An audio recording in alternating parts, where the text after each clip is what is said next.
感じに進んでくれています。プリミティアプレイヤーエールです。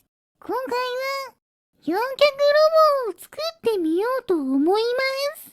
関節の仕組みを工夫してしっかり前に歩けるようにしたいのでうまくできたらチャンネル登録してもらえると嬉しいです。それでは作っていきましょう。まずは4本の足で進むリンク記号から作っていきます。今までも作ったことはありましたが、関節がグネグネしてしまってあまりうまく進めなかったので、モーターを前後に一つずつつけてベアリングも多重化することで関節の強度を高めました。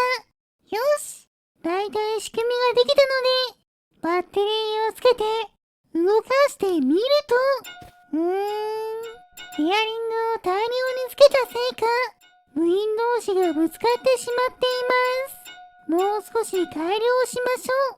今までの4足歩行の仕組みでは部員同士が干渉しやすいので、2足歩行の仕組みを2つ前後に並べる形で作り直していきます。これなら前後のタイミングのズレが起こりますが、干渉はしづらいはずです。早速動かしてみると、よし、前後の仕組みが干渉せずにスムーズに動いてくれています。こちらに足の部品をつけることで地面を歩けるようにしていきましょう。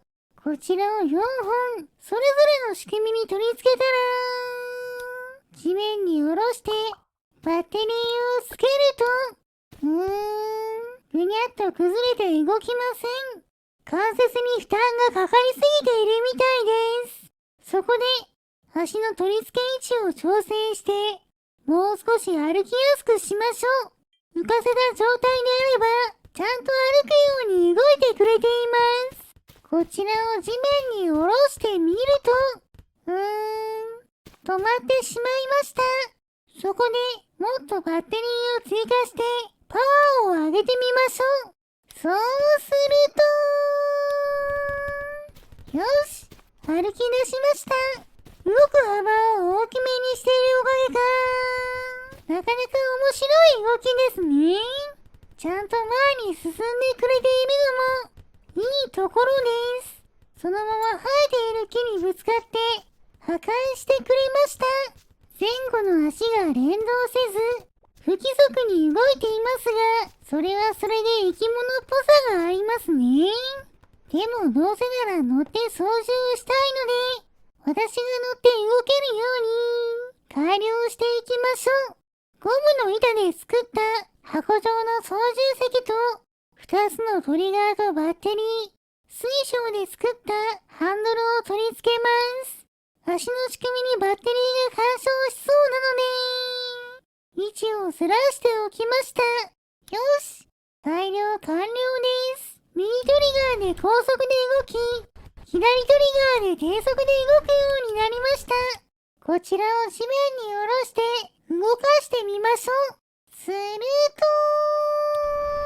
と、元気よく歩いてくれています。私の体重にも耐えてしっかり足を動かしてくれるので迫力がありますね。そのまましばらく歩いていると勝手に壊れてしまいました。そして左トリガーの低速モードで動こうとするとパワー不足で進みません。これだと意味がないので左トリガーの仕組みを改造してコンデンサーを追加することで低速ではなく加速モードに変更しました。音も派手でいいですね。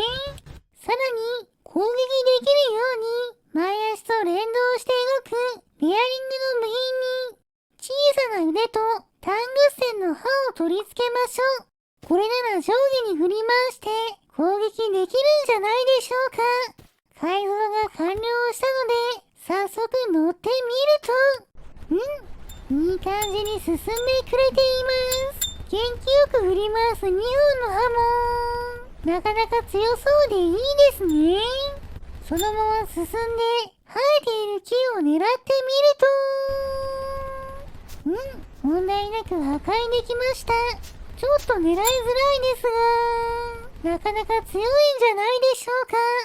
でも、上り坂に差し掛かると、パワー不足で登れませんでした。そこで、さらにバッテリーを追加して、パワーアップしましょう。この状態でもう一度乗ってみると、よし、さらに元気よくなってくれました。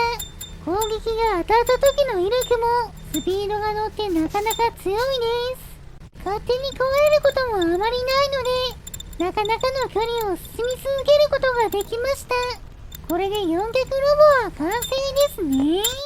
操縦席の前にあるバッテリーが目にも見えるので、見た目もなかなかかっこいいかもしれません。カメラを固定して旋回性能を見てみると、調子がいい時は思い通り曲がってくれますが、足の動きによってはあまり言うことを聞かないこともあります。こういう暴れ馬的なところもある意味魅力かもしれませんね。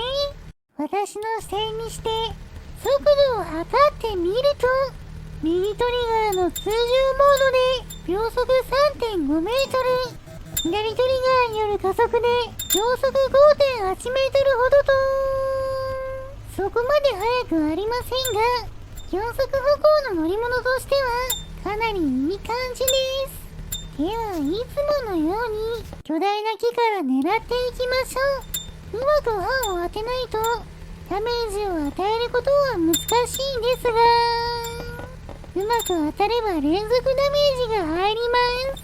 途中でひっくり返ってしまいましたが、トリガーを引いて動かし続けることで、なんとか破壊することができました。そして、ドローン工場の壁を狙うと、壁が広くて狙いやすいので、いい感じにダメージを与え続けて、簡単に破壊することができました。破壊した壁を乗り越えていくところがかっこいいです。風力発電機の方は、耐久力を削る前に足の方が壊れてしまうので、なかなか破壊することができません。それでも、うまく刃が当たる方向を制御しながら、何度も繰り返していると、よし、破壊完了です。それでは次は、こちらのザゴキャラの大群を狙って、4脚ロボで攻撃してみましょう。果たしてどれくらい倒すことができるんでしょうか。ザゴキャラに向かって、ぐんぐん進んでいくと、ザゴキャラを蹴散らしてくれています。衝撃でベアリングがずれるのか止まったりしますが、トリガーを引き直すことでなんとか歩き続けることができました。そのまま進んでなかなかの数を破壊できたので、よしとしましょう。ちなみに私の視点だとこんな感じです。ある程度方向を調整できますが、しっかり押さえていないと勝手に向きが変わってしまうので注意です。うまく刃が当たれば簡単に切り刻めるので、なかなか楽しい乗り物ですね。それでは最後はイエロースライムに効くように重ねたガラスの針を取り付けたら、こちらの巨大スライムを狙って攻撃してみましょう。果たして倒すことはできるんでしょうか。早速乗り込んで進んでいくと、弾き飛ばされてしまいました。今度こそ倒せるように慎重に近づいていくと、やったー、巨大スライムを倒しました。2つ重ねたガラスの針で切りつけて一瞬で多重ダメージが入ったみたいです。それでは、この勝利を祝して、スライムを燃やしてしまいましょう。燃えるものを集めてきて、火をつけます。いい感じに燃えていますね。よし、スライムも食べ頃になったので、食べてしまいましょう。もちろん、今回頑張ってくれた四脚ロボさんにも、お裾分けしてあげます。はい、どうぞ。今回の動画はここまでです。面白かったと思ったら、チャンネル登録、高評価をしていただけると嬉しいです。リクエストなど、コメントもお待ちしていますね。それでは皆さん、